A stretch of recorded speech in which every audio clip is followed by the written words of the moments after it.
And we're back. We are back. Yep, all of us. All of us are here, ladies and gentlemen. We ordered Outback. We did not go with Taco Bell. Half of the bottles of hot sauce were contaminated. Over half. Over half. Yes. Did anybody get the cheese is old and moldy reference from the 90s? Oh, I'm blurry.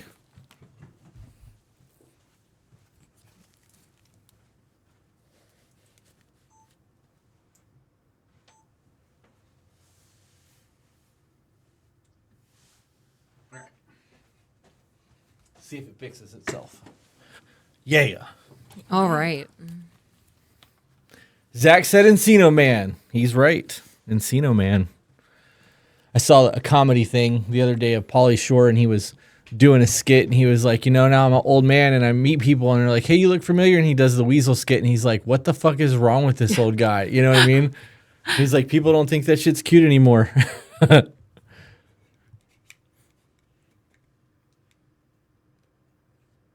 Distractions done? No, it keeps falling downwards. I'm done trying to tighten whatever bolt's loose right now. Well, I mean, at this point, I don't think they have to worry about alcohol poisoning because we're not live. And fantastic. I'm assuming the challenge ended, so. I'd hope so. Yep, we have 53 people in here. We were supposed to start at 8, so let's give it a few more minutes.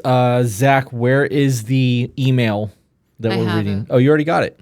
You're on top of shit. Yep. I love that. Thank you.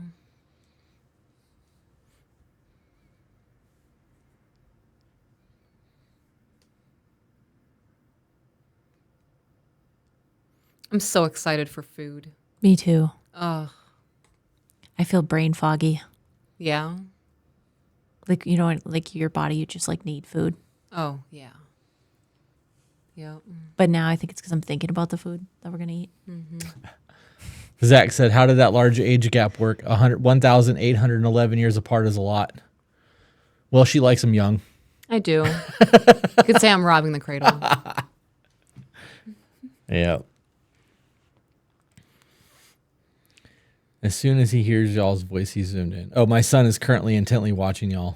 Oh, the baby. We've gotten lot. 9 patrons in the last 10 minutes. Oh, wow. Yeah. How exciting. Okay. Oh, I bet it's... Go ahead. I bet it's for the cemetery segment. People are getting excited about shit. Ooh. Probably. Or they want to see the Zoom call that we're about to do. I am excited for where the podcast is going. I really want this to evolve to be more than just email reads. Right. And like, I know that today you and I looked into going to Australia and to price that out. I think that we should do a seminar, like a legit seminar here first, and plan a meet and greet at like a casino or a hotel where we can rent a conference room. Okay. And try to get like a husband and wife to come and sit down and do like a 2 or 3 hour problem solve with them and see how that goes before we try to spend money to travel across the world to sit down and do shit like that. Right. We should also have like backups, because if we have 3 hours slotted and we solve their shit in 25 minutes, I can try to learn how to juggle in front of you guys. All you have to do is fucking listen, bro. That's funny. Janessa says hello. Hello, Janessa. All right, let's do the email. It's 8:01. We waited till 8 o'clock. Okay. Real quick, so you guys know Lauren is still here. She's going to be sitting in with us while we do our Zoom call tonight. I'm excited to see how it all works. Okay. Freeze, leave, or manage? Yeah. I need to bring this up a little bit. Oh, too much. Too far. Perfect. There we go. Hello from Idaho. I love your podcast so much, and I have learned and grown from the things you teach. So thank you for everything you all are doing. I just had a random memory. And now as an adult looking back on this is kind of inappropriate of a teacher to say. So I can't remember what grade I was in, but they wanted us to learn every state of the United States with their capital. Ugh. And the capital of Idaho is Boise. And my teacher was like, oh, that's easy to remember because Idaho, boys like hoes, Boise, yeah. And that's how I remember. Hey, but you remembered it. I do. So it was effective. It worked. Now I won't forget it either. I didn't know that. Yeah. I am so ready to get another perspective on this. I, 21 female, and my boyfriend, 23 male, have been together for 2 years. Oh, for 2.5 years. And I've been running into a lot of the same problems with feeling like he doesn't have the capacity for a relationship right now. Pardon me, guys. I need a tissue. Oh. My nose is running. I'm so sorry. I know you're going to do the nostril ghost. I am. You said he doesn't have the capacity for a relationship right now? That's what it says. It says, my boyfriend and I have been running into a lot of the same problems with feeling like he doesn't have the capacity for a relationship right now.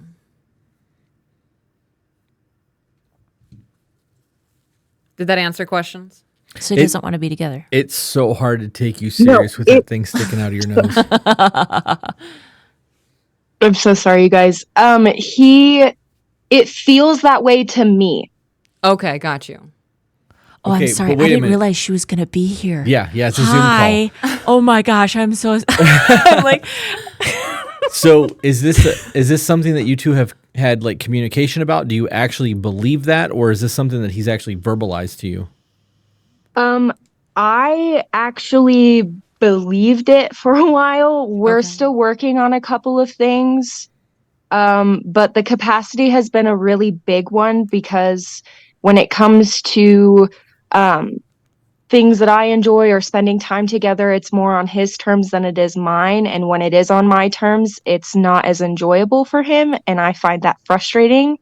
And he's also got a lot of trauma as well, that he's still working through. And it feels like there's just not space for the relationship because he's already working through so much and he's got so much on his plate.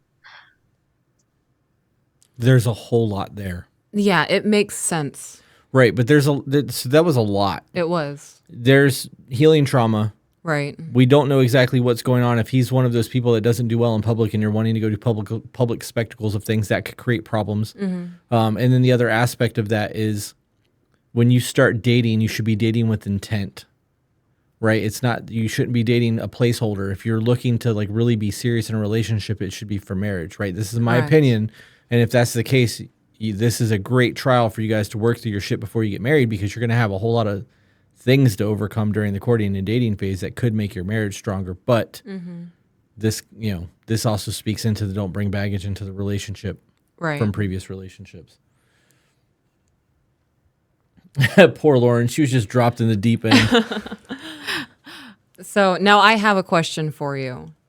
The things that you're wanting to do versus the things that he wants to do, are they like two different fields of interests, or?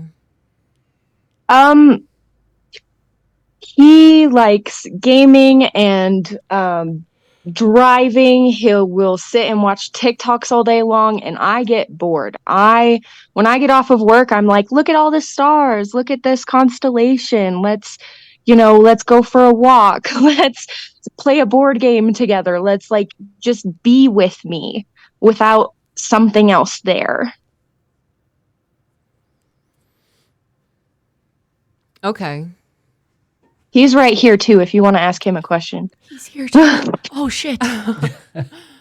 I'm so sorry, guys. I thought you knew. No, We knew. We know didn't. nothing. We didn't fill Lauren in Yeah. enough apparently, so which is fine. Okay. If you want to chime in, you can. What He's taking some testosterone right now. Yeah, no worries. Well, I mean, that should be fairly quick. The idea of this is Peaches and I to a T. Yeah. Unless we're hiking in the mountains, I don't want to walk around. I don't want to go outside. We have mosquitoes the size of fucking pterodactyls out here, We do. and it's 1,000 degrees, and it's like, breathing Satan's taint sweat every time you take a breath because we live in Florida. I fucking hate it here. You do. So I don't want to go outside unless we're going to ride dirt bikes. And I'll go outside. That's fun. Because I There's can wind. do 30 and 40 mile an hour and I'm nice and cool until we have to stop. You can do wheelies and shit. Yeah. So that's fun for me. But Mad like Max.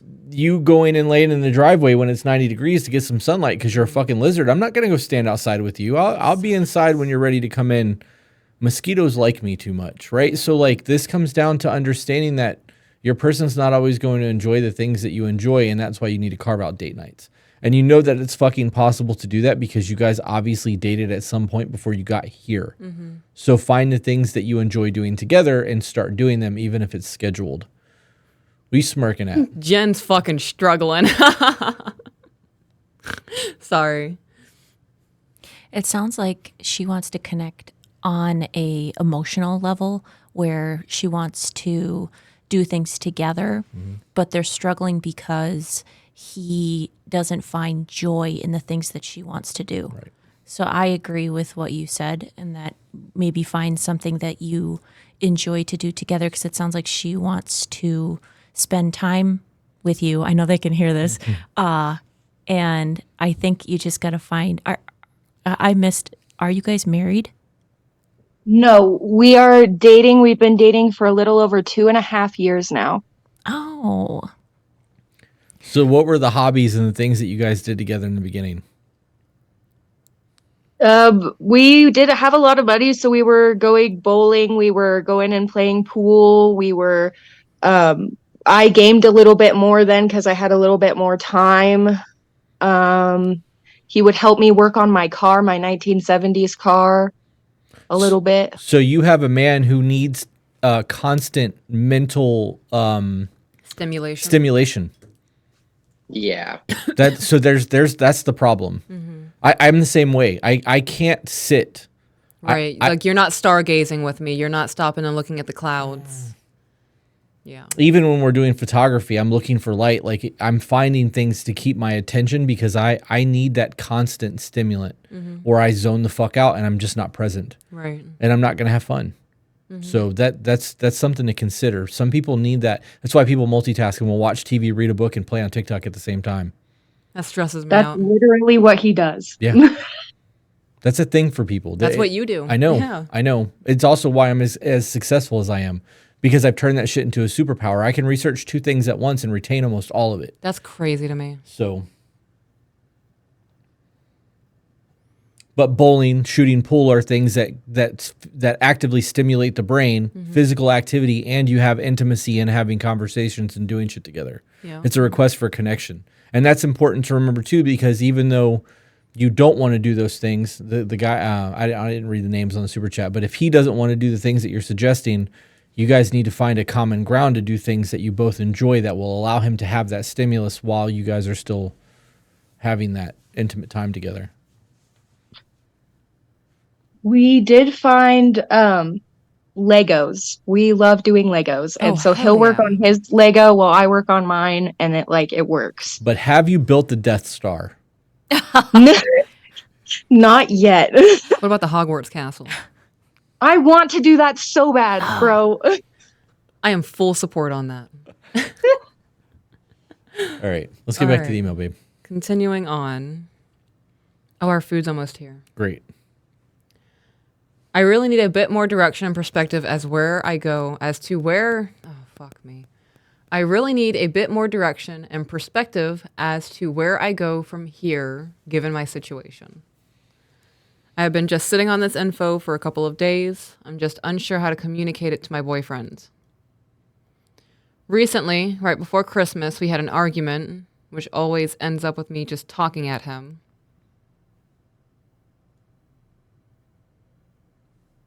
Why the pause? Because we recognize that's a problem, right? Right. Okay. Right. But why is that? Because this comes down to one of a few things are happening. He's shutting down because he's feeling attacked. He's already heard, validated, or maybe not validated, but definitely heard, and feels like the repetition is happening. So if you're just repeating yourself, and I already know what you say, I don't need to listen anymore. I fucking got it. Yeah. So like, we had to learn that when you and I are having a conversation and you've said what you needed to say and I've heard you, I will validate it and be like, babe, I know that you said this. I heard you. This is blah, blah, blah. And you're like, okay. And I'm like, you don't have to say it anymore. And then I have to ask you, do you need to, like, are you still upset? Do you need to feel like you need to vent still? Right. She's the real MVP. She must have saw them pull up. Were they knocking? No, I saw the lights. Oh, okay. Did they give you drinks? Oh, I hope they I'll go gave out and drinks. check. Okay. But so that all of that matters, and that's where the communication and the ability to talk to each other really comes into play. That's a big struggle right now, is learning to communicate where he's at and him learning to communicate where I'm at. So then, what's the struggle in that? Because you guys are obviously experiencing it. You know what the catch up, the hang up is.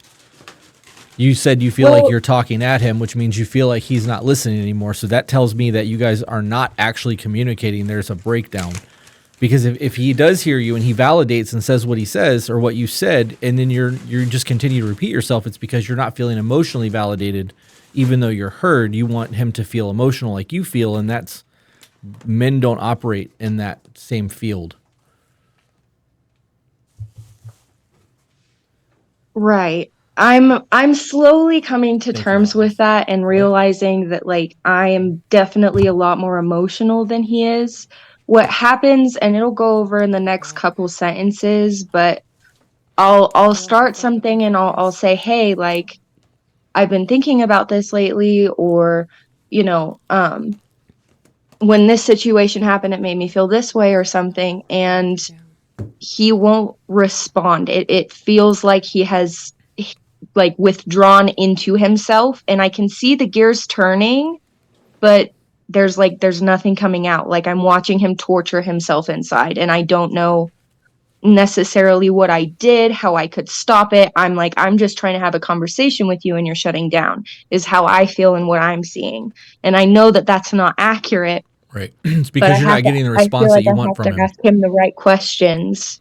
Well, so it's because you feel like you're not getting the response that you want, right? That's a control thing, and it happens for a lot of people because you have a set expectation of the way you want the conversation to go, and you want resolution. Peaches and I, for example, cannot do that. Peaches is somebody that will process something for days before we can continue a conversation, because she needs to run the route of things, because she'll get from point A to point J, and I'm still wondering how we got from A to B, and like we have to be able to break that communication down. So same thing. She'll be talking to me. My gears will be fucking turning, and she'll move from point to point. And I'm like, I don't understand how the fuck we got here when we haven't resolved this yet. Yeah. So sometimes that comes down to being patient and having a little bit of grace and resuming the conversations later. But again, I don't know him, so this is speculative. But if that's beneficial to you, chime in so that we know we're on the right track. What you said is actually very accurate. Of how she's at A to J and I'm still figuring out A to B. That's actually how our brains work. Babe, can you get into that? Yeah. About how the dude's brains work? Compared to yours, yeah. Yeah, so the way that it works in my brain, I know the main conversation point, right? The main issue of things. And then I can branch off into 3 or 4 other topics that cycle back into the main point, and these other 3 branches are part of the problem. If the person doesn't understand the main point of the problem, they're not going to follow you to all the other branches that you're climbing up on. They're still stuck on the ground. Right. And I need that resolution in the moment, right? So if we're going from point A to point B, I need to know that point A is completely done. Right. So that when we go to B and C, we're not going to go back to point A, because going back to point A is just going to restart my thought process or my cycle all over again. Mm-hmm. This is normal men behavior when it comes to the way our brain patterns work. Men are problem solvers, and we can't go from one problem to the next until the problem is solved. Right. Because otherwise we are leaving unfinished projects. And if you've ever looked at a man's workbench and there's an unfinished project, it's fucking chaos. Mm-hmm. When that workbench is clean and there's no projects going on, there's no chaos. Because we will do everything until we're done with that project and then put everything where it goes until the next time we have to pull out the workbench again, because efficiency. We know where things are at. You know what I mean? So that's actually normal shit for the way our brains work. That's really comforting to hear. I'm glad to know that it's comforting for you.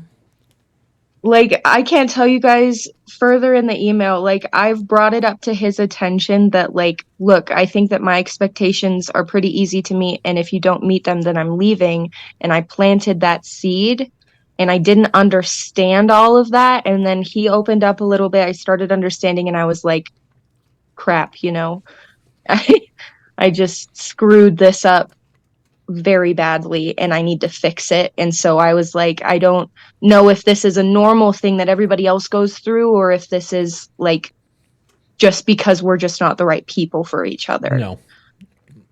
Have you heard us say that perception is reality? Yes. Yeah. Okay, so the way that you view your life and the way that he views his life is not the same. Right. There's different experiences happening. Right. Life experiences, trauma, healing. Healing happens at different paces. You can't expect somebody else to live your life experience in any way, shape, or form because it's not how it works. And Right. having grace and patience goes a long fucking way. If you don't understand or if he doesn't understand, to be like, wait a minute, I need you to rephrase that. I don't understand. And that's been a lot of our arguments. Yeah. You're arguing a point, and I don't fucking get it. I'm like, I don't understand why you're frustrated with me right now. And you're like, I've explained it 15 times. And I'm like, then do it 15 more. Help me help you understand. Right. Yeah. Because I know that I understand that you get frustrated with me, babe. Like I know I can see it on your face when you're getting frustrated with me. When you're unable to like articulate it in a way that I get it, it is Yeah. frustrating. It's not that I'm frustrated with you. It's that I don't understand. Right. It's frustrating. But there's a grace in that, knowing that you want me to understand so that we can fix the problem. So it's not you and I versus each other. It's we have to figure out how to make this work and be able to talk to each other. Yep. Moving on. Yeah. Okay. I ordered us drinks. Hell yeah. They were free because of credits. I have tried a gentle approach. I have tried giving him space and time to process. It just seems/feels like he forgets about it because it's not a priority, or he doesn't have the capacity, and because nothing is changing, though I know it's a slow process. Remember what I said a minute ago about perception is reality? Things that are a priority to you are not a priority to other people. Right. If I need something done, I'm going to do it right now. If I need something done later that I can delegate to somebody else and be like, hey, can you take care of that? And it'll get done when it gets done. But if I'm delegating that, it's not really that important to me. It's definitely not that important to them. They're only doing it because I asked them to. Right. So again, grace and patience in that as well. That's a big thing to hit me with is what you just said. Fudge sickles. My train of thought. I'm so sorry, you guys. It's okay. We're here to help. So if you have questions, ask them. Yeah. I wanted to. No. Oh, sorry. Sorry. Go ahead. You're good. Go ahead. Did you remember? No. Okay. So you said, I've tried a gentle approach. I've tried giving him space and time to process. And then you go on to say, because nothing is changing and though it's a slow process. So if you give him space to process, is the conversation ever approached again? Or is it like you give him space, the conversation's dropped and it's never picked up and now, because change can't happen if the conversation doesn't continue.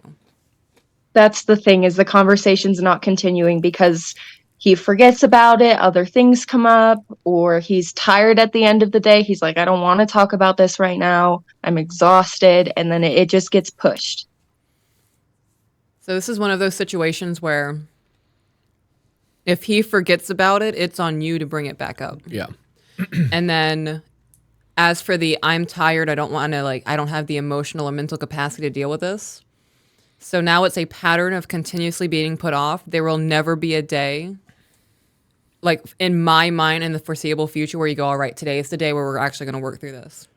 We have those conversations in the morning Yeah. instead of at night.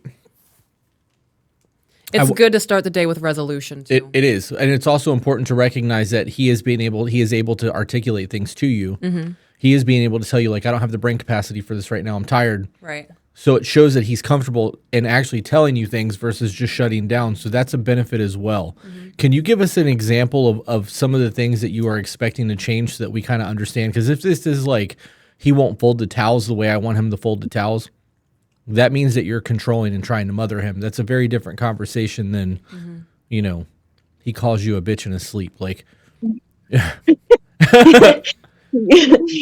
it's definitely example. Brain. So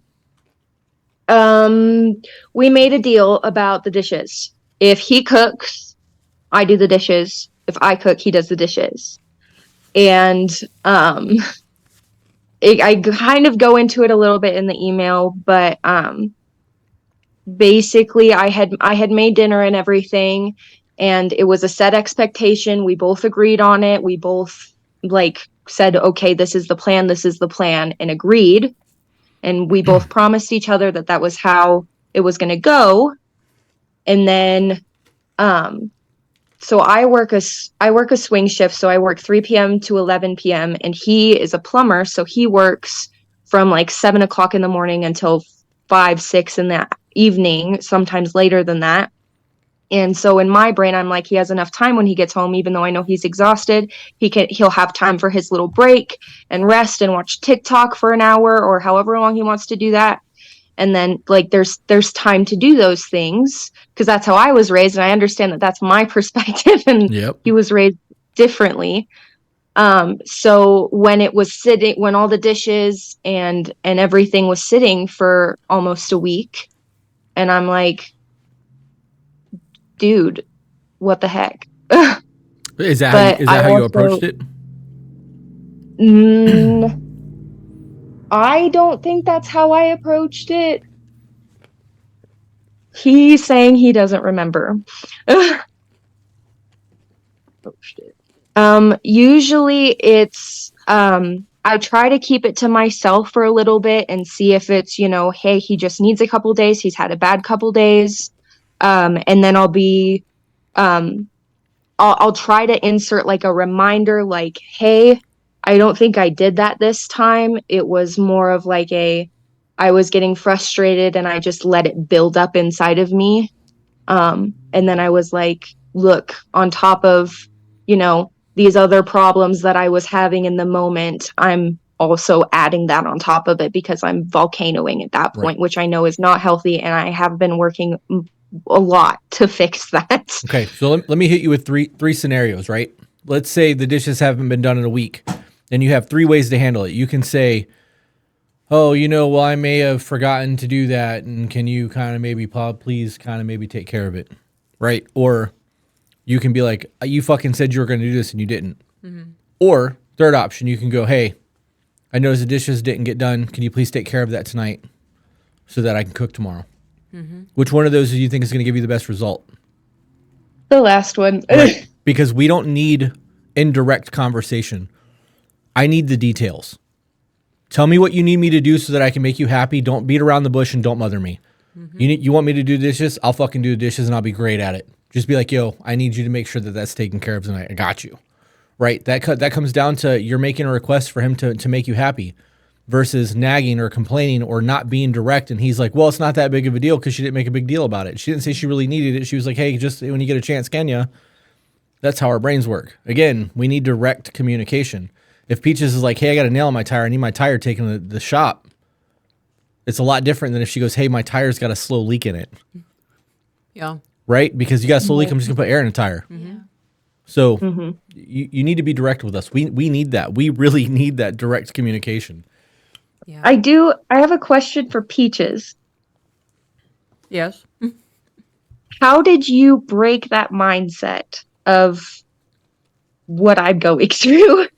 Because I know that you guys have mentioned it in TikToks before where it's like, I know that you feel like you're asking him to do something that he should already know. And I'm like, how do I like put that in a box and keep it away? So I ask myself, why should he already know that? Mm-hmm. Dang, I'm trying not to cuss. you can You're cuss. good. You can. Fuck, dude. This is a real simple thing, right? Mm-hmm. That is societal programming. Regardless of everything that you think you have been told your entire life that your partner should know what you need and know the dishes need to be done. They can see that shit too. Mm-hmm. Blah, blah, blah, blah, blah. It's literally how my mom raised me. Mm-hmm. I relate so hard right now because same. It's normal. I was raised the same way. Like we didn't get to go do anything unless the stuff was done. If my mom had to ask, I would get in trouble essentially. Like Right. So your mom was training you as a child to live to her standards. Yeah. And if you're in a relationship, they have an entire life lived with a parent who trained them to their standards. Right. And now you're together for a year or 2 years or 5 years, and you think that they're going to throw away that 20-year life expectancy or 30 years or however old they are and go experience, right? And be like, yeah, well, fuck it. I'm going to do this now because this is the way they expect me to have it done. That is a controlling mindset. I know that you know how to do this. You're more than capable of taking care of yourself and living the way that you've lived your entire life. Right. But I need you to do it the way I want it or it's wrong. It's a judgment. It is. Another way to look at it is when I do laundry, I'm on autopilot. I'm not thinking about how I'm folding the clothes. Pardon me. It's muscle memory. I'm doing laundry and I'm thinking about 40 million other thoughts. That is how your partner is also living through life. They are on autopilot, doing the same thing that they do every single day, occupied by the billions of other thoughts, along with all of the negative feelings that they're experiencing, trying to find the thin line of happiness in life, and everyone's going through it. Gentle reminders are an okay thing. Yep. It's important to remember that people are living their own existence. Right. And you never know what somebody's going through. That day that somebody might not do the laundry the way that you want those towels folded or not do the dishes, could have had a bad conversation at work, could have had a problem, something happened, and they're dwelling on it. Maybe they said something really fucking stupid in front of somebody and they're reliving that moment over and over again in their own personal hell for the next 8 hours of their life. The dishes doesn't seem like that big of a deal when you're hating your life or you're feeling like a failure or you're concerned about where your next paycheck's going to come from. Like, so while you're living your life and not dealing with that, somebody else could be, or you could both be dealing with it. And then now you've got a very fragile environment when it comes to having a conversation because everybody's already on edge. Grace. Lots and lots of grace. Yep. Continuing. Yes. Both of us have taken the love language test, and we sent each other results, so we always have it to look back on. If we feel stuck or bored with life, we can do something for each other to make sure we are still feeling loved. He has my screenshot as well as the definitions and the simple ideas he can do. He asked for these extra things. That's good. It means he wants to do it. Right. Dude, she's fucking on it with getting the door, isn't she? Yeah. That's funny. I'm going to be so upset if she walks in and it's like a bag of fries. There's a and bag. Drinks. Oh, God. It's only a bag. I'd be so sad.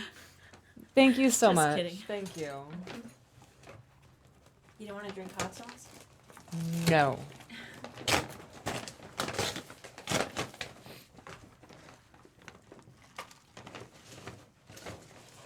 Oh, fuck. I'm sorry, guys. There's so much going on in front of me. Thank you. Would you mind taking that to my husband? Thank you. See, we only invited you because we knew you'd work. I appreciate the Thank you. help. Okay. You know what I just realized? What's that? This is the first caffeine drink I've had today, which is why I have a headache. Oh, yeah. That would do it. On Christmas, he gave me a gift filled with these things that showed he was actually paying attention to my likes and dislikes. Oh, pardon me. I'm so sorry. That's because men want to make our women happy. Correct. I gave him praise and thanked him, and as of today, January 13th, everything has almost gone back to how it was. At this point, I made 2 lists that I should have made a long time ago. One, what I have to offer, and the other is things that I'm looking for. After talking with some couples that I am close with, I decided we could both make the lists and exchange them. So I shared the idea, and he kind of rolled his eyes. I said, I think it's important. I would like to do this with you. It took me 2 or 3 days to make the list, and I'm still adding to them. After telling him 2 days in a row, gently, hey, I know that we said we would do this, but I've had a rough day. Can we do it tomorrow? And after telling him 2 days in a row. Okay, so were you the one who wanted to reschedule, or was he the one wanting to reschedule? He was, he Okay. picks me up from work at 11 p.m. We come home, we eat, and then we like watch a movie and go to bed. Okay. So instead of like a movie, we would have time to talk. Like usually we'll sit on the stairs. He'll sit on the stairs and I'll sit on the floor and we'll tell each other about our day and like all of that. But there are times where he's like, I'm exhausted. I can't do this. And so I'm pretty accepting about that. But when it's for a week or, you know, an extended period of time, I'm like, am I doing something wrong? Are you upset with me? And I'm trying not to take it personally because I know that he has a life outside of, like, he lives his own day in his perspective, doing the things that he does. And we live very, like, I work inside behind a computer, behind a front desk, talking to people all day. And he's, you know, in the water, messing with toilets and pipes and new construction and all of that. He picks you up at 11 o'clock every night? Yes. And you said he has to be to work at 7 a.m.? Yes. So he's getting less than 8 hours of sleep every single night? Yes. Okay, there's your problem. There's less than 4%. I think it was 4%. I might be wrong on that number. I'm almost positive it was 4%, but I'm probably wrong. There's less than 4% of the planet who can constantly function on less than 8 hours of sleep, like at a high rate. I want to say the people that can function on 4 hours of sleep a night is like 3% of the entire world's population. So even though you guys are young and you're in your 20s and you think that you can function like that long term, you're burning your fucking candles at both ends. Oh, yeah. By 11 o'clock at night, oh boy is exhausted. So if he's getting 6 or 7 hours of sleep on a good night, you're not getting him at his best. He's not recharged. Right. You're putting your phone on the charger at 70% or taking it off at 70% and then wondering why your phone's dead at 5 o'clock. It's just not how that works. You guys need to figure out a way where he can get a little bit more sleep at night, and that's going to fix a whole lot of your problems. He has been taking naps, and the only reason that he has to come and get me is because Christmas, my transmission blew, and it costs more than my car's worth to fix it. And his car's out of commission right now, and the bus stops running 30 minutes before my shift ends. Is it an option for you to switch shifts? Unfortunately, no. Okay. So this comes into one of those things that this is just going to be a rough season. Until you guys get your shit together, it's going to be, you're going to struggle for a little while. That's normal life shit. And this falls back into what I was saying earlier with dating with a purpose. If this is what you want from somebody and you think that you're dating to intend to marry them, these struggles are going to teach you strength. It's going to let you know, like, hey, we had a really rough time early on in our lives. We were poor, or we really fucking didn't communicate, or whatever the case was. And that was a really hard season. And 5 years from now, you're going to look back on it and be like, yo, that was a really good time, though, because we fucking suffered through that shit together. And, like, look at where we're at now. Like, this is normal life shit. Yep. But you have to be understanding and you have to have grace with your person, because when you're getting off at 11 o'clock at night, his day was over like 3 or 4 hours ago. Right. I'm not saying that you don't have a right to feel like things aren't getting resolved, because that's what your reality is. Right. But you need to have an understanding as to why they're not being resolved.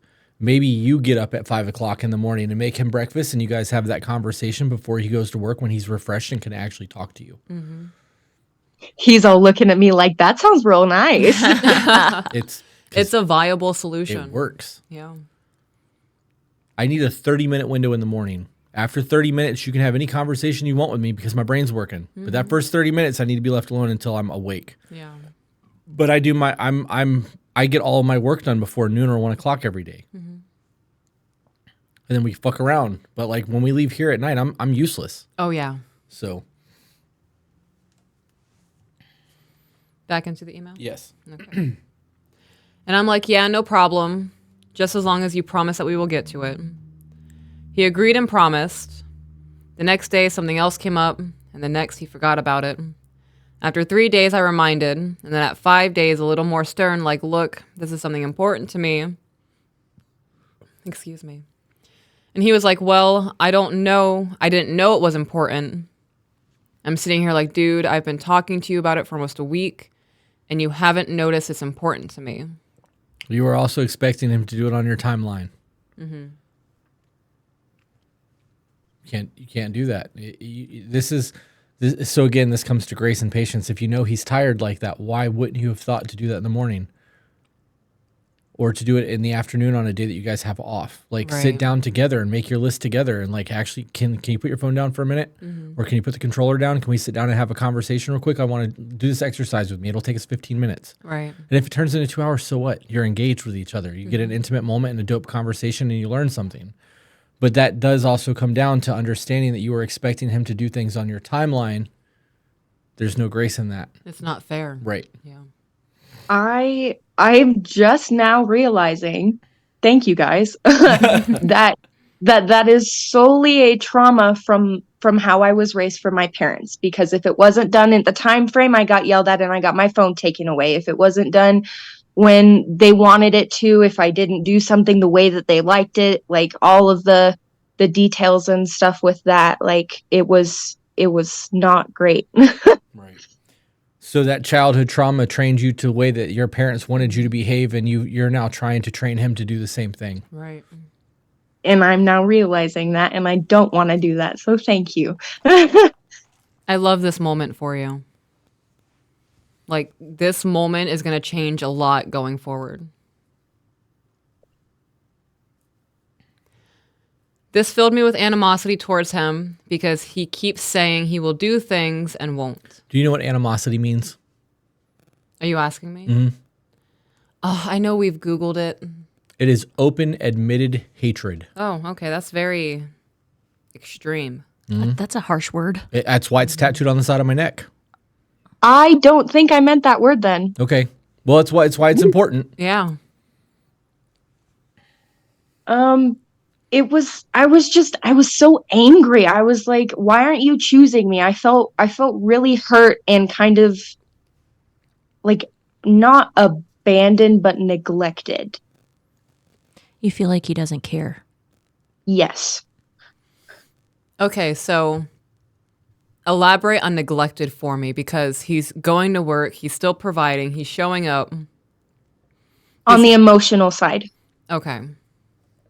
Because I crave that emotional connection. I want, like today, earlier this morning, like today has been an absolutely phenomenal day. We were like fucking around on the bed, messing around. We're wrestling each other. Like I literally turned to him. I was like, this is quality time to me. This is what it looks like to me. And I know it looks different to you, because quality time to him is just, yeah, if I'm on TikTok and you're on your phone next to me, or if I'm gaming and you're on TikTok next to me, like that's quality time to him. And I'm like, it's quality time, but it's not intimate quality time, if that makes sense. So you want not just to be in the same room together, you want like undivided attention. Yeah, Physical I want touch to interaction. actively be doing something and spending time with them. Like doing a puzzle, or like even the Legos, like we're both doing a Lego and we can be listening to music while we're doing it, but like we're doing something together. Does that make sense? Absolutely. That sounds like such a vibe. Like, It is. So we always say that we're best friends, right? Like you are my best friend. You mean more to me than anyone else on the planet. And it's not because you're my woman, it's you're my best friend. We want that in our partners. So if you can do the things that you have shared hobbies with, and like, do you remember being a kid and like you'd wake up on summer vacation and the first thing you do is try to get a hold of your best friend and be like, all right, what are we doing today? Right? Like it's no different as an adult. There's just jobs now. And you don't get a summer vacation anymore. Right. You're getting dicked down by life. So you have to try to fucking make that shit work the best that you can. It's normal behavior. it is. Dick down by life. Yeah. I'm so glad we're normal, guys. Yep. You are not alone. Continuing on. Yeah. Example, we made a deal that whoever cooks doesn't have to do the dishes or pick up the food. I follow suit when he makes food. I wash the dishes and put them away and pack the food up and put it away. However, when I made ham-fried rice 4 days ago, the dishes are still on the stove unwashed and untouched. I bring it up to him and he shuts down because of his trauma from his dad being on the extreme end when things didn't go his way. All right. I have a fix for this. Okay. This is a really easy fix. Tell me. Put your phones away. Yes. And when you're cooking dinner, he does dishes as you're cooking. Ooh, that's smart. Ooh, that's a great idea. Because now you're both in the kitchen. You can listen to music, you can cook, and the dishes get done, and you can both sit down and have a warm meal together, and then you both wash your fucking plates and call it a night. Yep.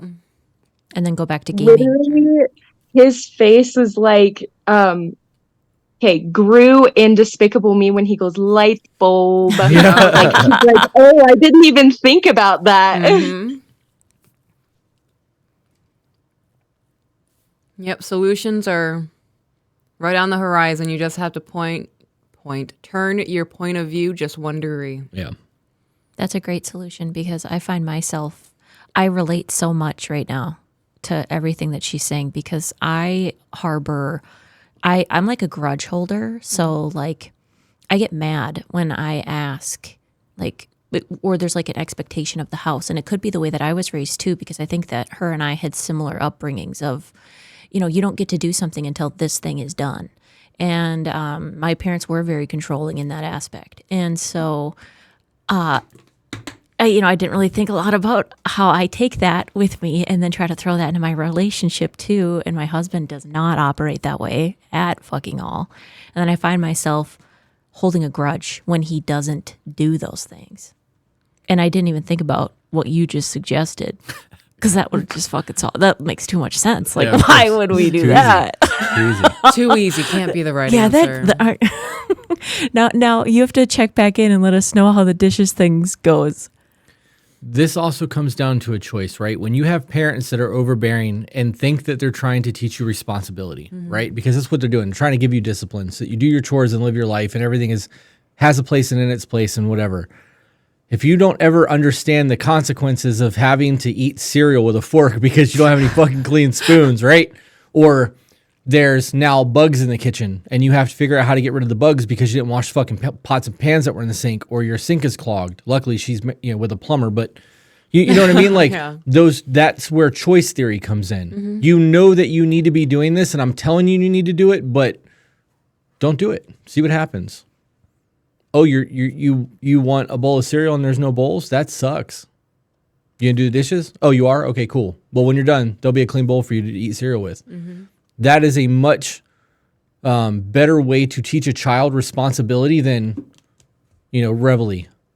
It's time to get up, fucking get to work. Yeah. Because they don't understand why they're working. They just know that parents being want you to told do to do shit. it. Yeah. Right.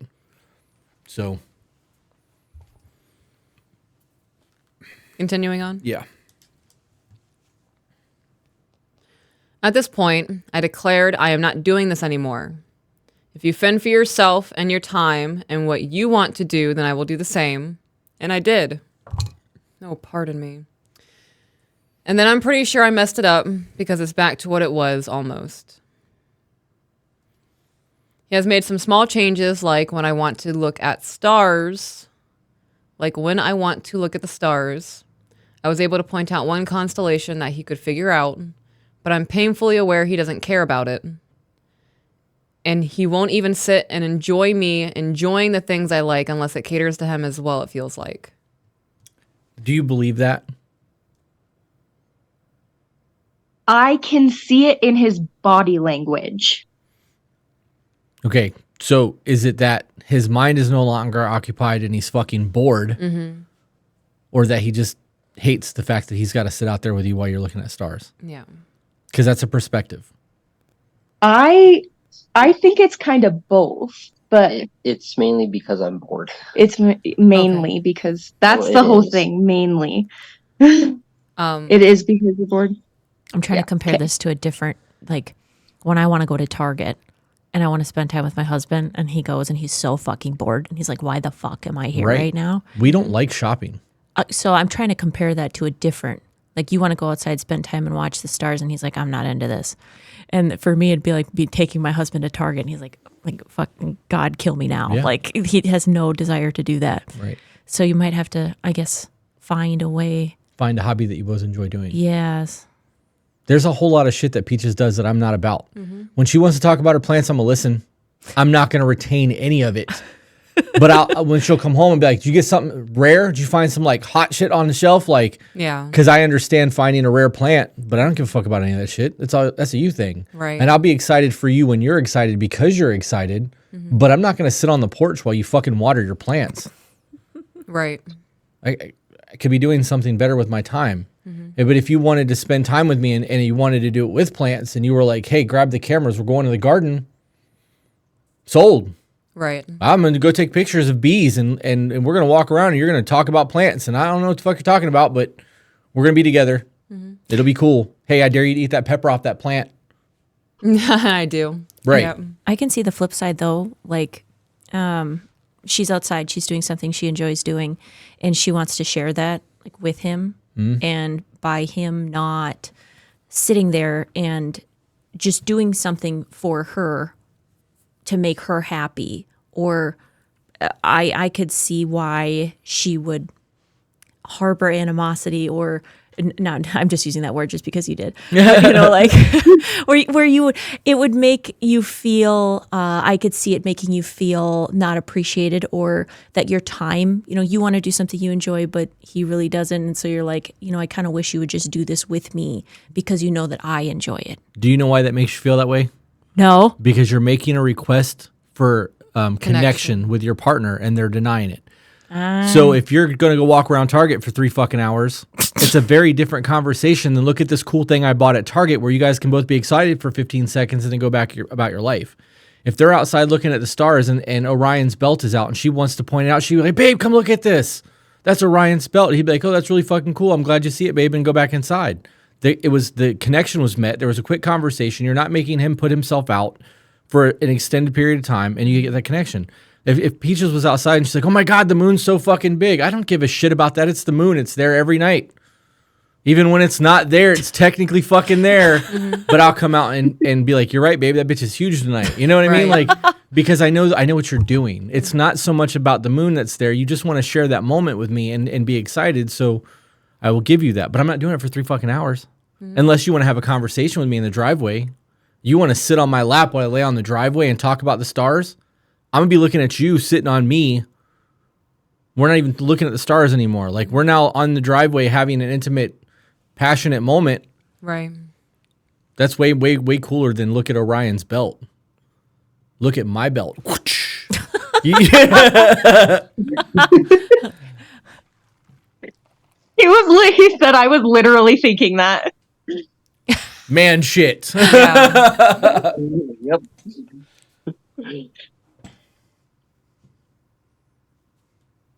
So I want to point out that this whole phrase was super selfish. Which one? And I'm not saying that to be shitty. To say that I'm painfully aware that he doesn't care about it. He won't even sit and enjoy me enjoying the things I like unless it caters to him as well, it feels like. Yeah, it's super selfish. My husband will sit down and watch 3 hours of a dude working on an e-dirt bike. I feel called out right now. I'm not going to sit there for 3 hours. I'm not. I know. I mean, I can sit there for 10 or 15 minutes and talk to you and love up on you and give you kisses and make you know that I know you're here and go on about my day. I love that you're having fun and that you're learning yourself something. I can't do it for 3 hours. It will drive me mad. I'm disinterested, disengaged, like my eyes are glassed over, and now I'm living in my brain giving myself anxiety. Yep.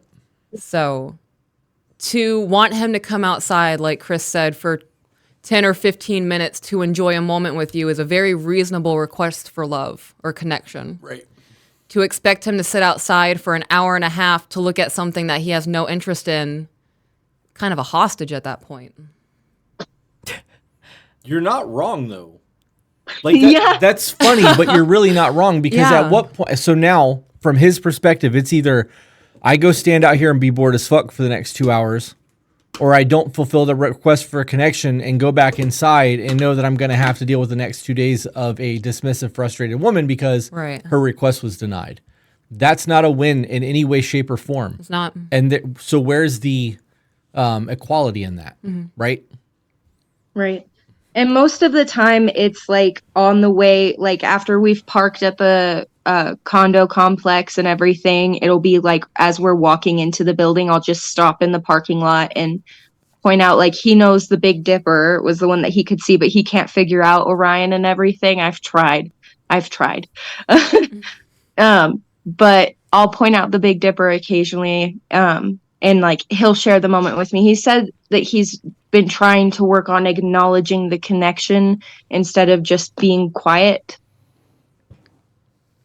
because that's what he tends to do is, well, I don't know what to say, I don't know what you want from me, I don't know what to do. Does human connection make him uncomfortable? He's thinking. While he's thinking about that, I also have a question. Have you told him what you expect of him in those moments? Oh. Because if you haven't told him, how the fuck know is what he I was supposed to know? expecting until you laid it out for me. If Peaches is like, I got this new whatever plant, and I'm like, cool, and you're like, you're not excited? I'm like, no. And she's like, well, fuck you then. I'm not going to ever be excited about your plants because fuck me then. But if you're like, this plant is super rare and it was normally $30 and I got it for $4.99, I'm going to be like, excited for the sale. Fucking get your rare plants, bitch. Get that shit. And I'm going to hype you up because what are we excited about? Right. I don't know otherwise. Yeah. So if I came home with a really expensive bottle of whiskey and I'm like, look at this, she'd be like, cool. Neato. Looks like whiskey. I like the label. Yeah.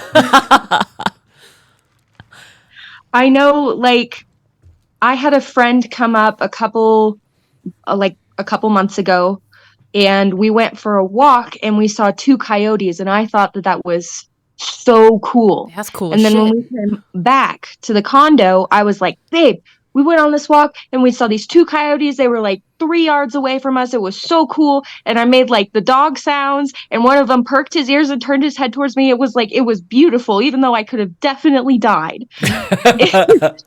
And he responded with, oh yeah, I see stuff like that. And there's plenty of elk and all of that. And I feel very like dismissed. Why? He contributed. He contributed to the conversation, though, and he was excited with you. He related to you. Yeah. Because this is not a rare thing for him. You may not see coyotes, but this motherfucker's like, there's elk out there. Mm-hmm.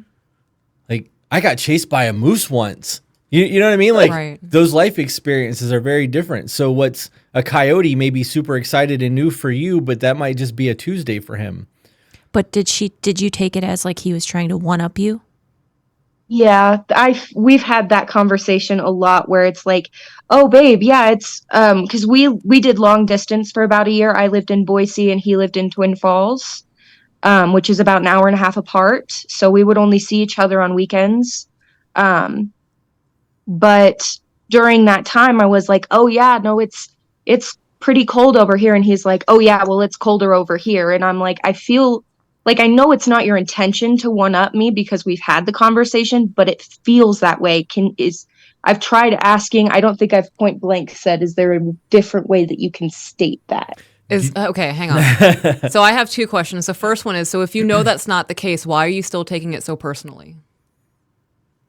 I don't know. It's just my insides, like, just like I feel defeated, and I don't know why I feel that way. I just feel like what I said wasn't important at all. I think she's trying to connect with him on a deeper level, and then when he takes it and he goes, oh well, cool bro, and it's like, right, but I did this, and there's fucking elks out there, and you're like, okay, well, so but what about my experience with the coyote? Like, wasn't that cool? Okay, well, now I have a question. My second question was, so he doesn't say anything, and that's a problem. But then he relates to the experience and tries to be a part of the conversation, and that's a problem. So what are you needing from him in those moments? That's so funny, because I also have a question that's going to just part 3 to that. Okay. Is how would you feel if his response was, that sucks, because it's cold, right? Because that was the last example. And he was like, oh, yeah, that sucks. That's dismissive as fuck. Right. So what kind of engagement are you looking for?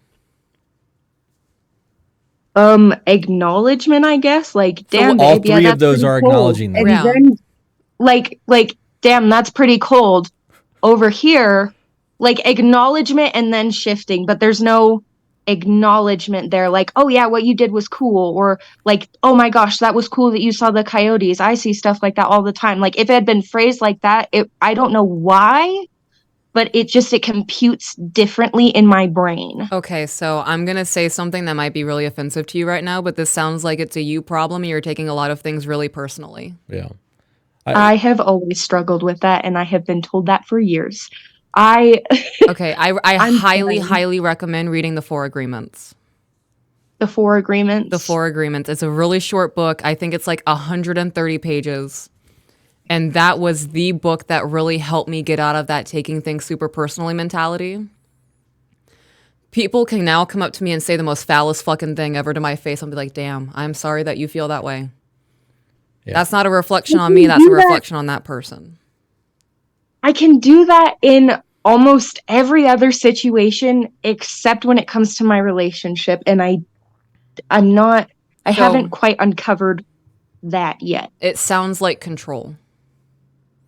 Damn, we're circling all the way back to control. I'm realizing We're coming that, back and to our childhood traumas. I'm like, I don't want to be a controlling person, and that's what I'm doing. You're Well, self-sabotaging. you are, Yeah. but you are because you guys haven't had the conversations and expectations laid out.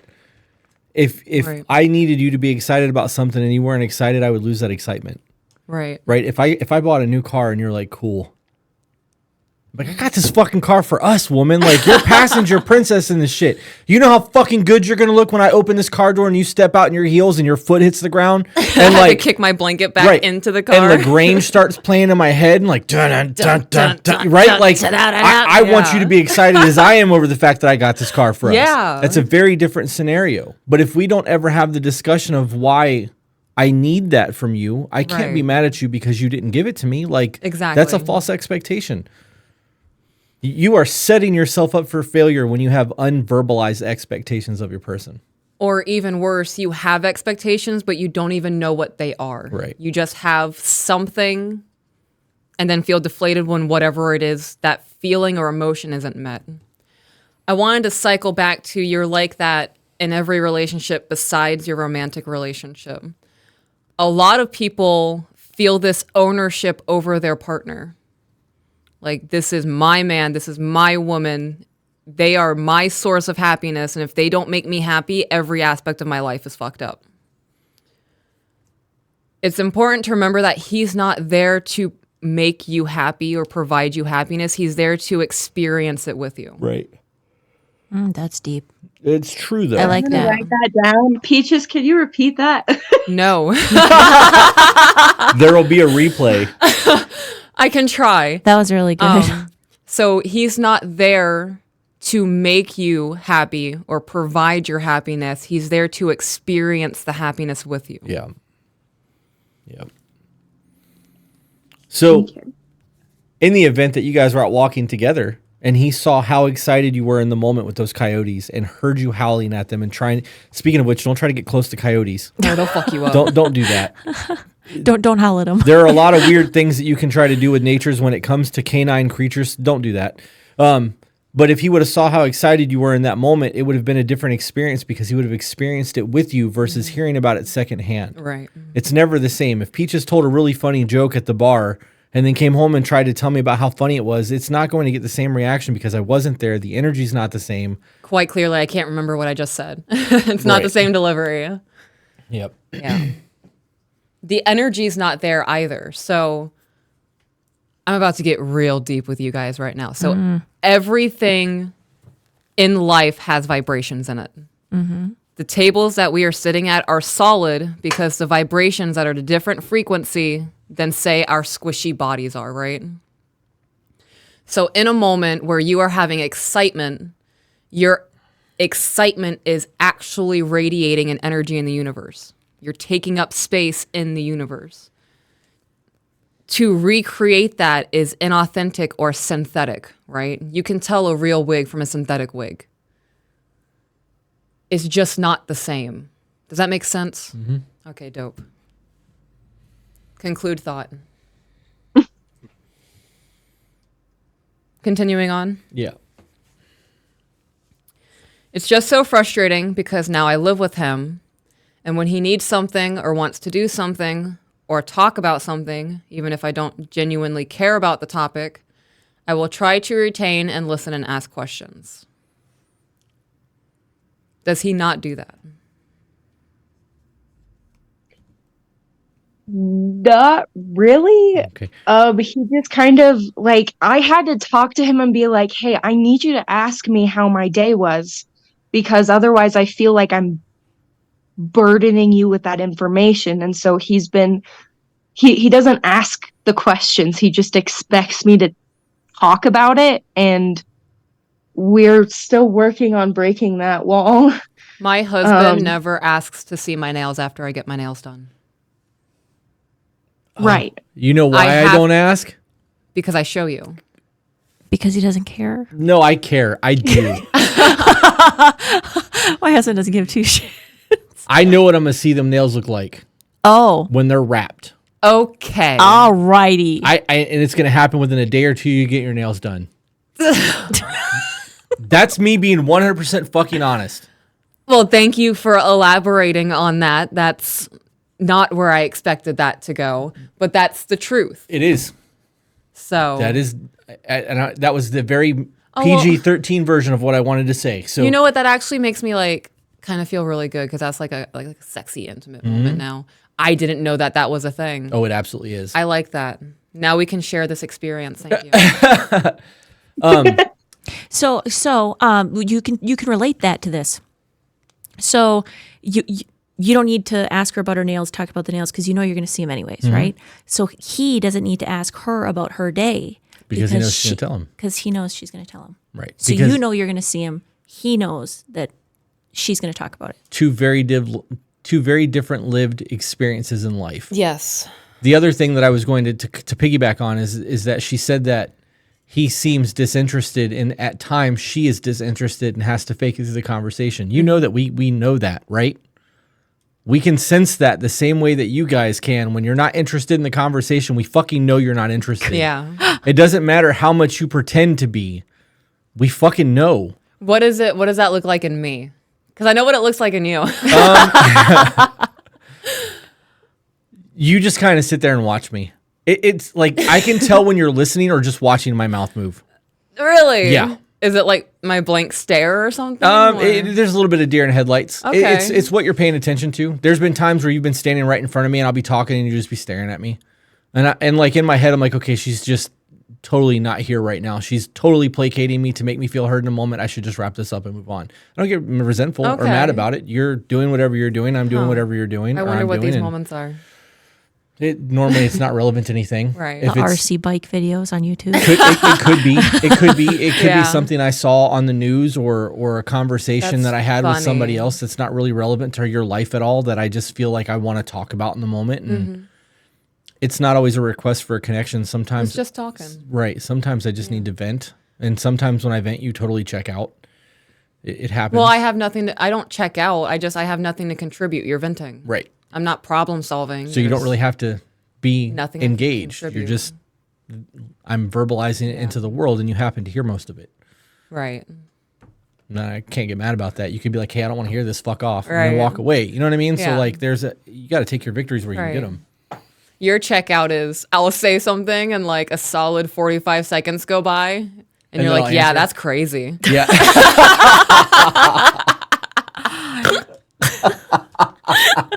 And I'm like, oh my gosh, babe, thanks for agreeing with me. And I just carry on like normal. That's not always me checking out. Is it not? Sometimes it's me going, Are you just processing? I didn't say that out loud. That's crazy. Because there are times where you'll talk to me and I'll think I've responded and then sit there and go, did I say anything out loud or did I just sit here in silence for 30 to 45 seconds? That happens a lot. No. Yeah. Yep. Exposed. That's funny. It's not, I've been hit in the head a lot and it's getting worse. Really? Holy shit. Yeah. Is that a thing with your man? Emailer? Yeah, he's nodding his head. All right, so now we've discovered something. That's good. Yeah. So now we know, even if 45 seconds have passed, still just say it out loud, just in case. Yeah, I do. And sometimes I'm like, I don't know if I just said this or not. that's Because it. you think it so profoundly. Yep. That's it. And then Moving on. It just comes to reciprocation.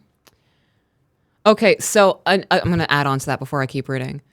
So adding on to that with him thinking he has responded verbally when he actually hasn't, if it's been 2 minutes, just go, hey, babe, what did you think about that?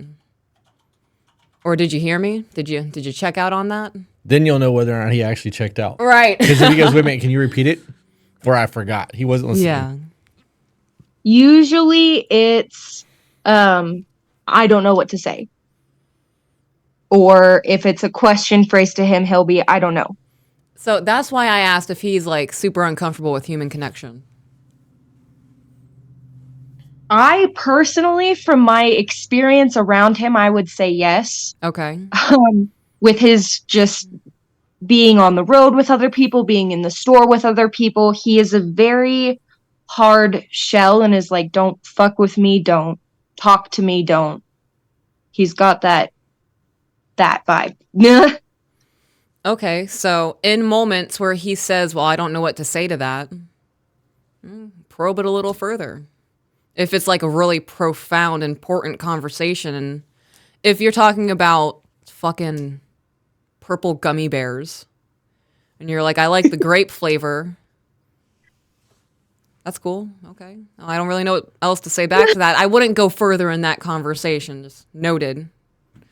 But if you guys are talking about something that has importance in regards to the relationship, and he says, I don't know what to say to that, I personally would explore that further of like, why does it make you uncomfortable to think about? Is it making you feel sad about something? Is it triggering something from your childhood?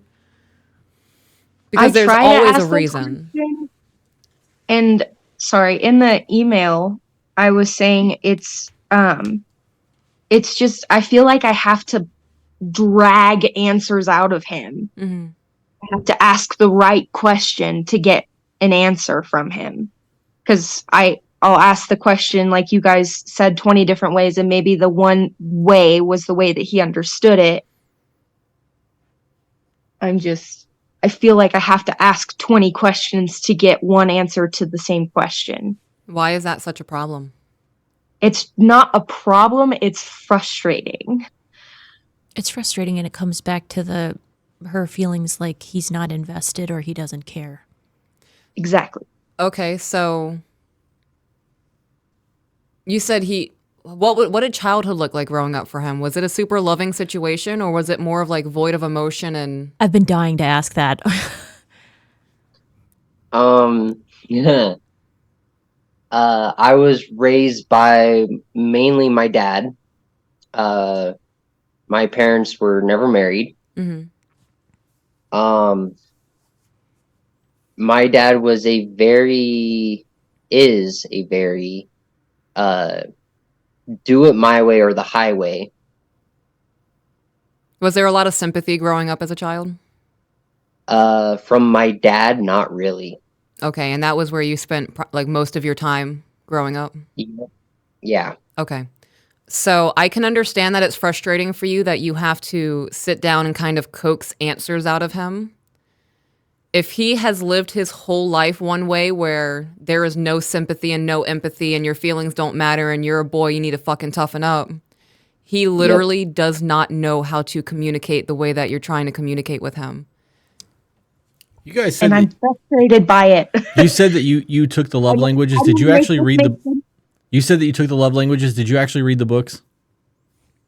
I started the books in junior high because my parents, I was raised in a Christian church, so there was a lot of exposure to that kind of stuff, but I never actually finished reading it or got super deep into it. Okay, there's an example in that book where they talk about a man and a woman who are married where the woman's a super talkative person and the guy is not, and those people tend to find each other and get married. Mm-hmm. And they do really well during the dating phase because the person who talks won't shut the fuck up, and the guy who doesn't talk is like, this is amazing, I don't have to say shit. Yeah. And he gets to sit there and be stoic while Blabbermouth is blabbing. He doesn't have to say anything, and it's a great connection.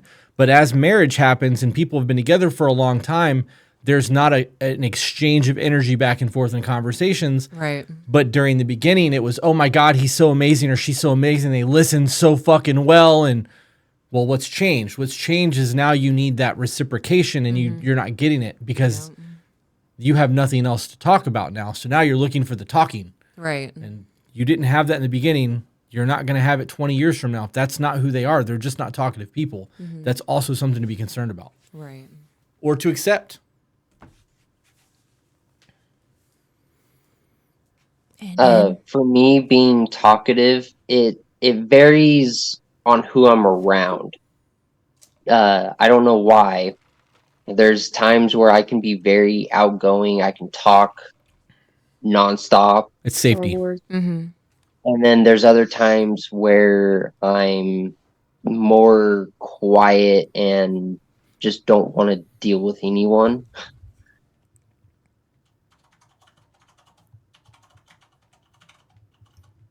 you're a lot like my husband.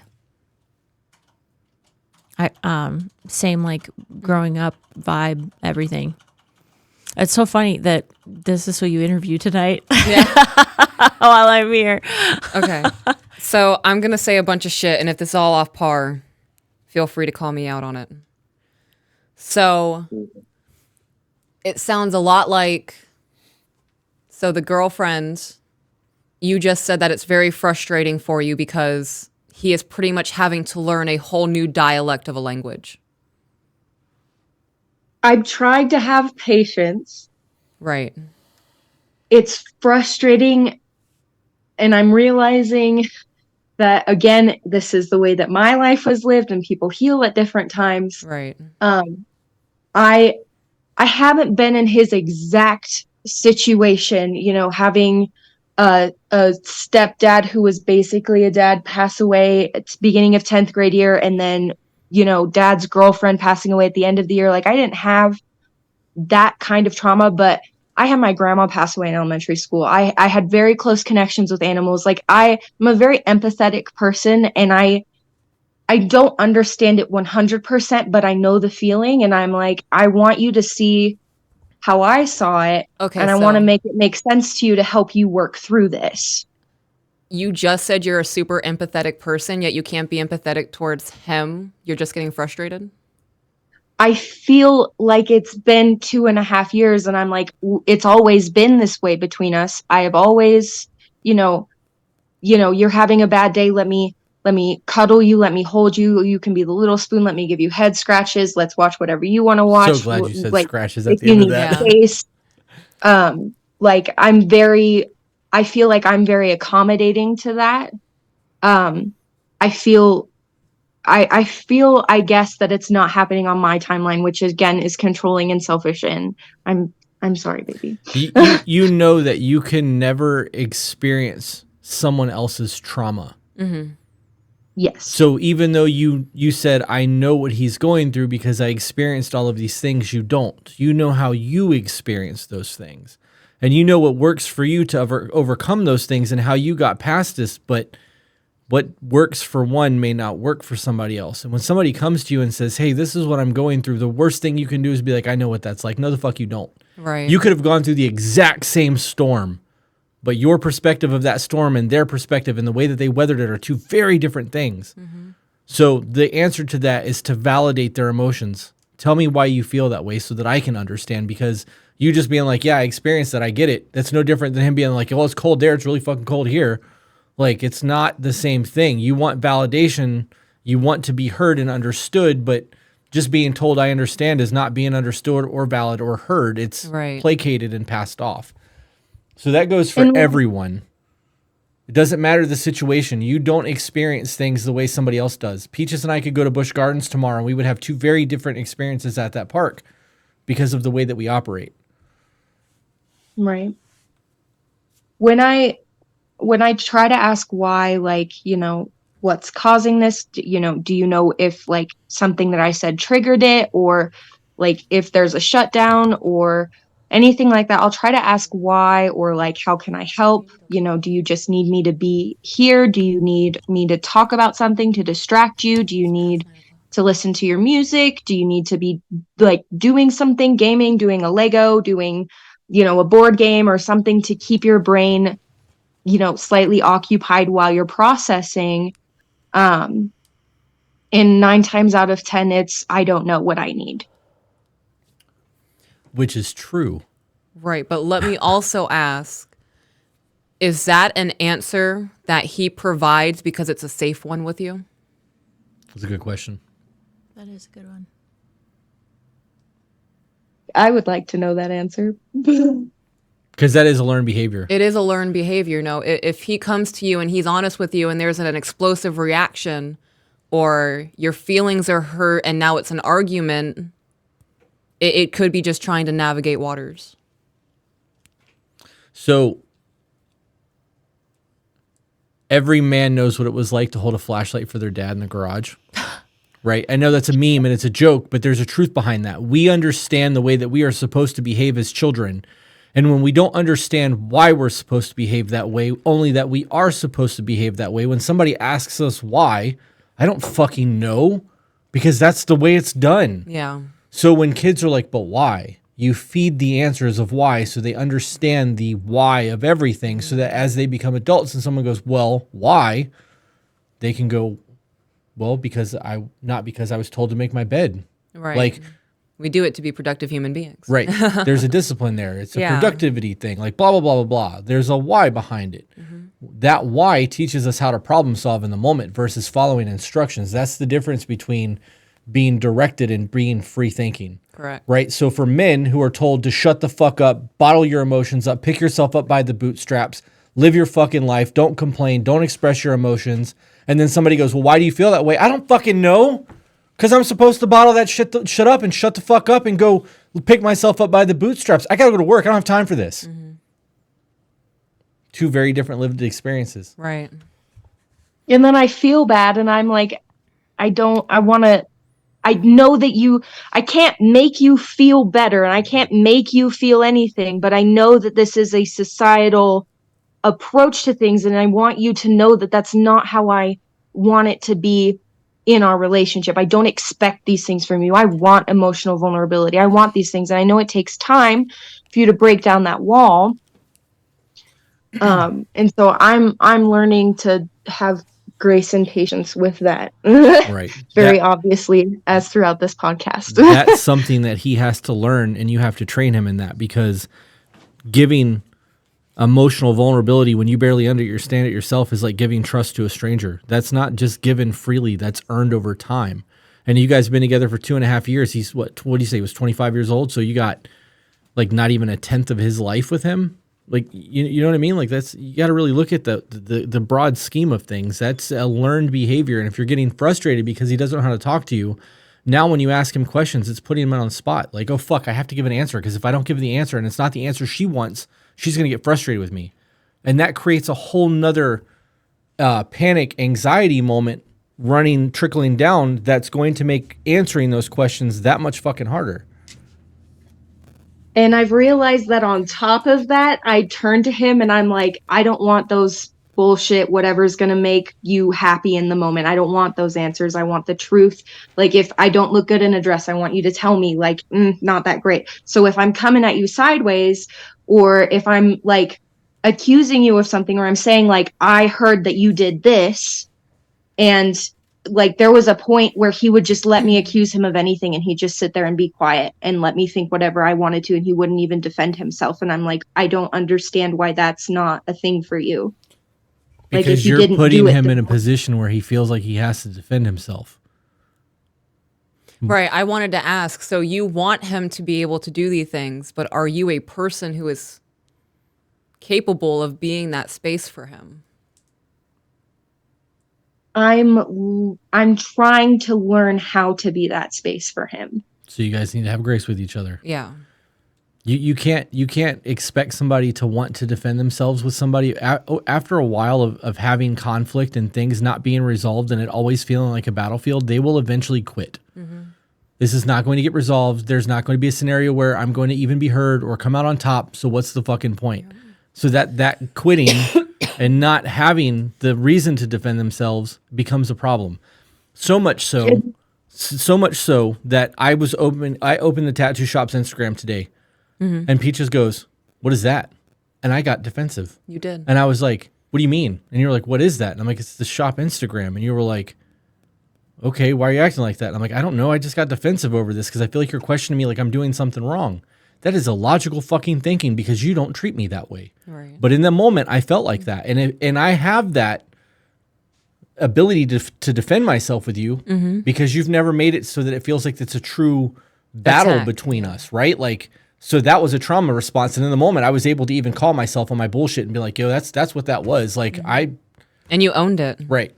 But if I didn't have that safeness with you and knowing that I could talk to you like that, I would just Would have never addressed it and Right, continued just on went and right about my allowed to life. be Yep. defensive. Yep.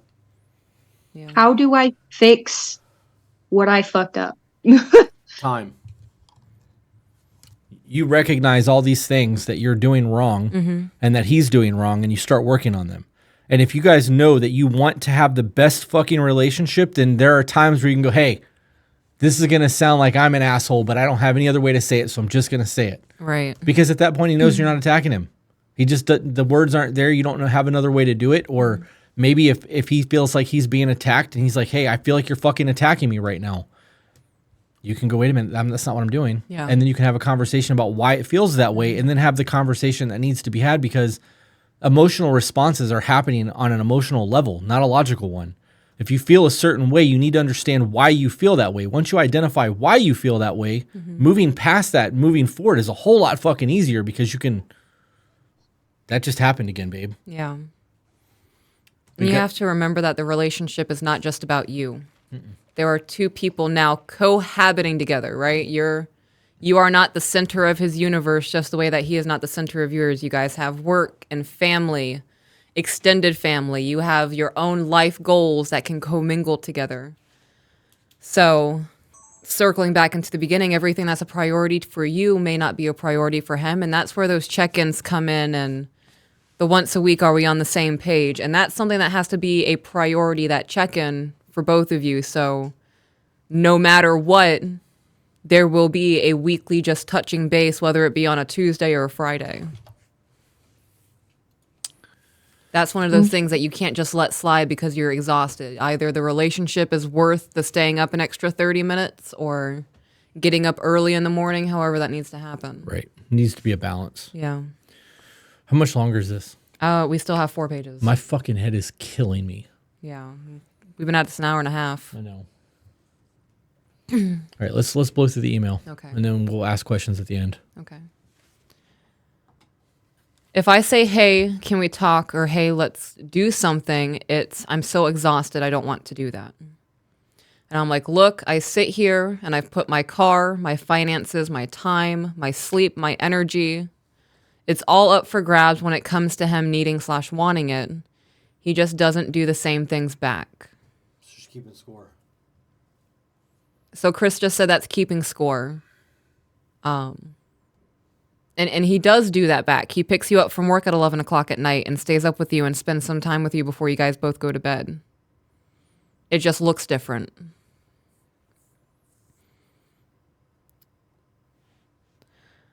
I have said maybe take a look at your testosterone levels, or some therapy might help.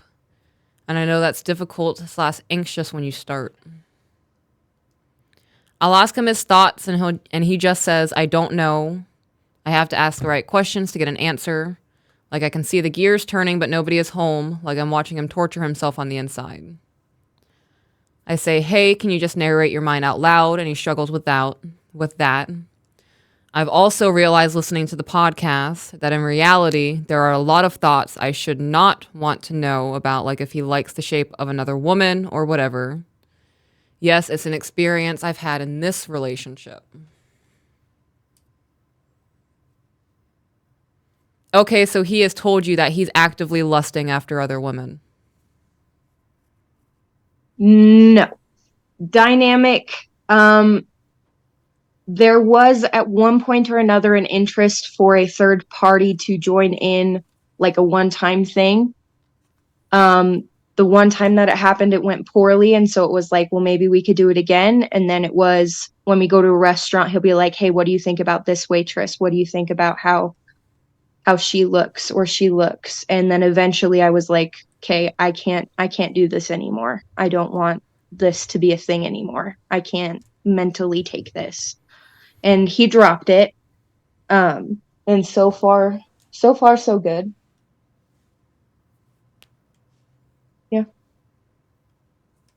Okay, so that's not an issue? Not anymore, no. Okay. I've recently watched an episode of the podcast talking about how nobody should ever say, if you can't meet exactly what I want, I'm gone. And I realized that I planted that seed in his brain because I thought that with the choice given, he would pick me, but he doesn't see it as picking me or not picking me. That's also super controlling It is. and manipulative. Because you're trying to force somebody to do what you want them to do. Yeah. Ultimatums are a fucking problem. There are very select situations where we might recommend an ultimatum, but that is very often like a last resort bad situation.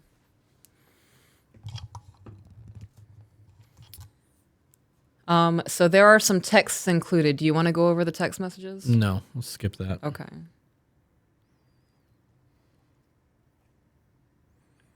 You guys, I'm assuming that you guys have gotten a fuck ton of information from us up to this point, and text message conversations are a bad idea. If you need to have an important conversation, you don't want to do it via text message. It needs to happen in person. Right, because you're missing 80% of the communication that's there. By the body language. Yep. Or the tone, the inflection.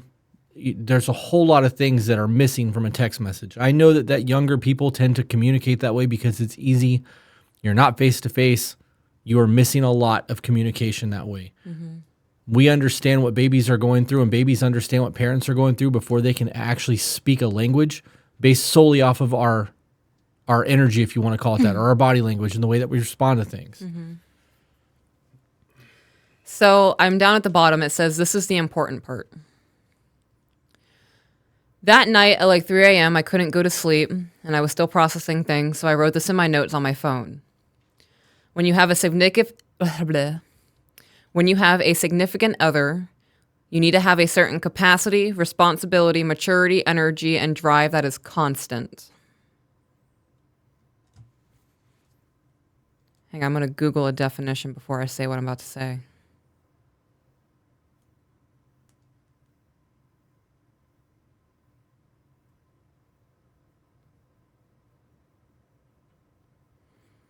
Okay. So the definition of constant is occurring continuously over a period of time, a situation or state of affairs that does not change. So if you are wanting constant, meaning that does not change, that is an unrealistic expectation because human beings go through a lot and it changes every single day. So Chris and I have said that it is not 50-50, it's not 100-100, it's whatever you're capable of giving that day and doing it to your best of your ability at whatever percentage you're at. So that could look like 80-20 or 60-40 or 70-30. You can't expect it to be a constant flow, especially if he's on burnout. Right. And that percentage is going to look different at different times in the day. Right.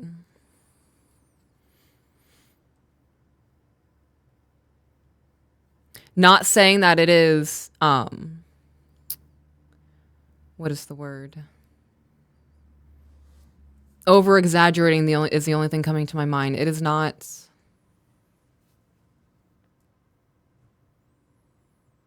illogical. It's not too much to ask to want maturity and energy and drive and all of those kinds of things. That is part of that like basic foundation that you build.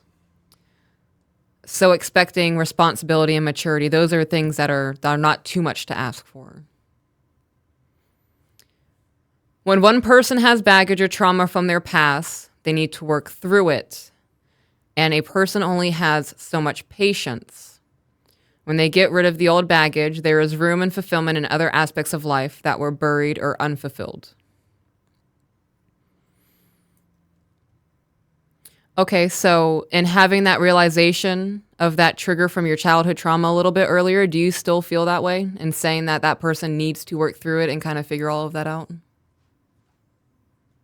I mean, I know that like my traumas and my triggers, I need to work through and work on. Okay. So that it doesn't become my identity. I need to keep it in check so that I don't fall into the how I was when I was, 12, living at home with my parents who fought all the time and in that very passive state, which I could very easily fall into. Okay.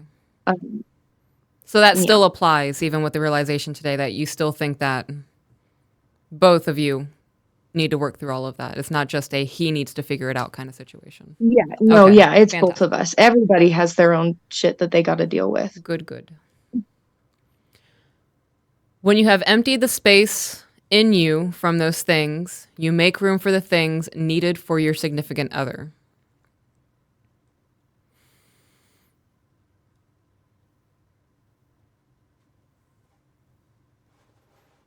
Okay, so I need you to elaborate on that, because when I think of, like, for example, me overcoming childhood trauma and I put that baggage away,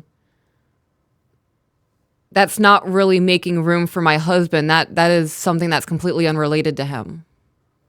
Does that make sense? Yes. Okay. So I think I agree that that empty space does make room for things, but I don't think it should be specifically about the other person in your life. It should be wanting Well, to. for everything. Okay, so just like all around growth and Mhm. moving toward happiness. Okay. Until that point, remain friends. If they are actively taking steps consistently proving that they don't want to carry that anymore, then and only then is it okay to say, okay, if you think you can take on what I need from you and work through these things and let me help you, and that I understand and will not judge or harbor ill will over the rough days. What I'm trying to communicate to him. That's so one-sided. Okay, elaborate. She's wanting him to do all of these things, but not willing to do it in return. There's a grace that needs to be had there. Right. Everybody's got shit that they've got to work through. You can do a whole lot of processing and dealing with your baggage before getting into a new relationship, but you don't know what's going to come up. Right. There are days that you're dealing with demons in me that I haven't experienced in 20 years, right? For better or worse, in sickness and health. Right. When I'm having a really fucking bad day, you are my support system. And if it takes a month to work through what's going on, you're going to sit through that because we made a vow to each other. If you are going to date with intent and you want to be with somebody, you have to give them grace and know that it's not going to be good days all the time. Right. That's just all there is to that. And I know that when you're having your depressive episodes that last for weeks or months at a time, I'm not fucking going anywhere. I love you for you. And if that means that I love you when you're depressed, then I love you when you're fucking not. And we're going to get through this because you're not always depressed. Right. And So- even when I am depressed, I'm still doing things. I'm still contributing to our life, Right. which I think is a big deal. I wanted to go back. So in all caps, you wrote, and that I understand and will not judge or harbor ill will over the rough days. So that's a note that you made to him on your phone? So all of this happened like a couple days after I wrote the majority of the email above it. Okay. So I had time to process and contemplate. I did not share these notes with him. I mean, I read him the email and everything else before the podcast. So like he's very aware of like what was said and the notes that I have, but I did not talk to him about it beforehand because I didn't know how to or how to word it to make sure that he wasn't going to shut down or get triggered, or like I was trying to find the right way to communicate it and I couldn't figure it out. Okay, so this was a note to him that you wrote. Yes. Okay. So you do recognize that you yourself are harboring ill will over the rough days. Yes, I Okay. recognized that when I wrote the note, and then I Okay. made a mental note to myself, and I just wrote down a note that said, I chose to cross the road. I can't use that against him, because the example that I gave him was, I've already been through the depressive state. I've been through a lot of similar things, and I've already like beat that, and I crossed back over the crosswalk to like help you through it, not solely for the purpose of helping you through it, but like obviously not missionary dating. But like that was one of the things. And then for that example, I said, I chose to cross the road. I can't be like, well, you're depressed all the time and I'm trying to help you out. And now I'm mad at you because I crossed the road to do this with you. And now you're not wanting to. And it was my choice to begin with. It wasn't, I can't do that. And I'm realizing that as we're going, as I'm talking through and verbally processing. Verbally processing is a really good thing to do. I love verbally processing. It's really dope. So I think that both of you have like your individual things that you need to work on.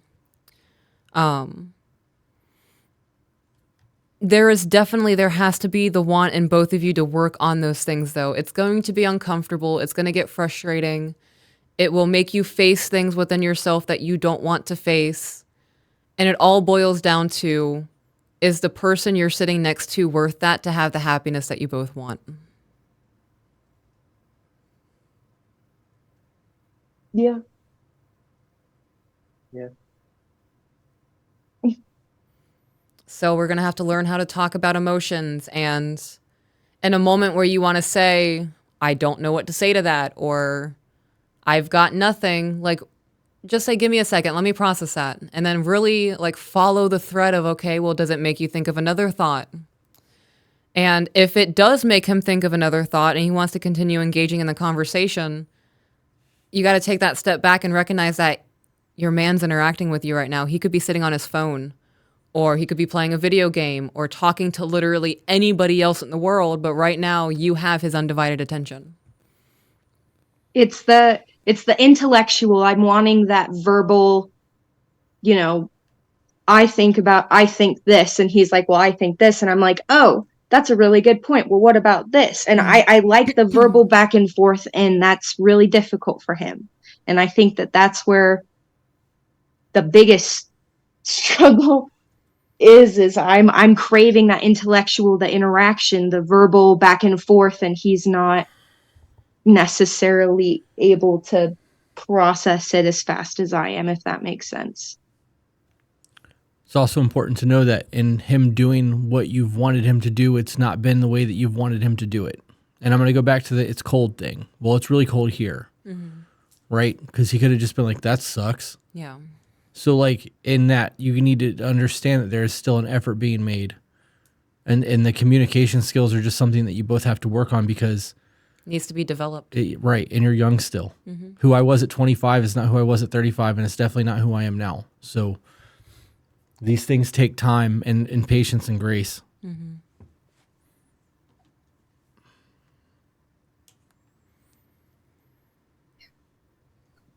All right. So my husband is in a lot of pain from his headache. I think I actually have a migraine. I'm over here Yeah. trying not to throw up on myself. Yeah. So I think unless you guys have any final questions, we're going to go ahead and wrap this up.